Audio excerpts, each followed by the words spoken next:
next Monday नुसिगोन 4.8 kilometre मतलब final रान ठीक है आरो नेक्स्ट मानडे खालि माने बरबरि फिल्डआव थांबावगोन आरो ना जोंनि बे फिल्डआव माने गुड इभिनिं गाइस नोंथांमोना थाम्बनेल आरो टाइटेलखौ नायनानै मिथिखाबाय जानांगौ स' फिल्डनि कन्डिशना बहुत बेया आरो ना गाइस स' लोगोफोर माने फिल्डआ पुरा दै जाजोबना दङ आरो ना दै हाब्रु जाजोबना दङ स' बिनिखायनो भिडिअ लाबोनो हायाखै गाइस नोंथांमोना माने साननैसो वाइट बानाय उपाय गैया गाइस खारनायाव माने दोनथ'नो लागा जादों आरो ना स' गाइस लाबोगोन टेनसन लानाङा स' नोंथांमोना साननैसो नेथ'बानो जाबाय आरो ना स' नोंथांमोना आं फिल्डखौ देखायना होनि आरो ना बोरै हाब्रु जादों फिल्डआव स' लोगोफोर नै फिल्डआ पुरा माने हाब्रु जाजोबना दङ आरो ना माने खारनायाव बिराद दिक्कत जायो गाइस नै पुरा हाब्रु गोजा एकदम आरो एबार इन्टारभिउआव मा रखम जागोन मिथिला आरो ना नोंसोरनि फिल्डआव बिदि हाब्रु जागोन ना जायाखै स' नोंथांमोना आंनो कमेन्टआव हरलाय खेबसे स' जोंनि बे फिल्डआव माने ओरैबायसा हाब्रु जाना दं गाइस नै माने खारथावा आरो ना एकदम माइ गायनो हानाय रखम जाना दं गाइस पुरा हाब्रु गोजा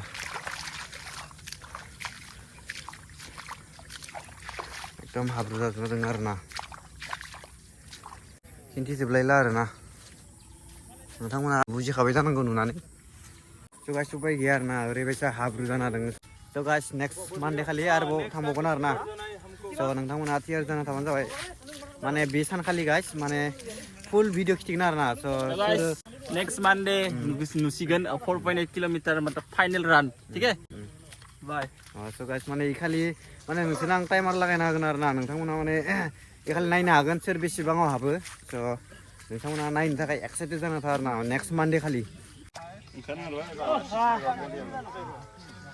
माने खारखांनानै खान्थाल नामा बेयो नै गाइस खान्थाल जादों आरो ना माने दसे खारखांबाय खारखांनानै माने खान्थाल जादों आरो ना गाइस पुरा टाक्रा टाक्रा गोजा खानाय गाइस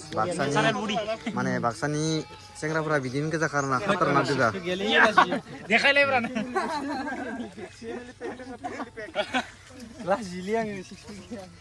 जमा रानलायनाय जायो ना माबा खालामगोन नामा जानाय लोंनायनिबो आंखाल गैया फिल्डआना बिराद मोजां फिल्डआ बिराद मोजां जोंनिया बागानपारा फिल्ड जानाय लोंनायनिबो टेनसन गैया फ्रि बेलासि जाबानो मोनजाजोबखायो गासैखौनो टेनसन गैया आरो ना गाइस अन्थाव बर' फ्रम बागानपारा स' गाइस नै लं जाम्पनि अबस्था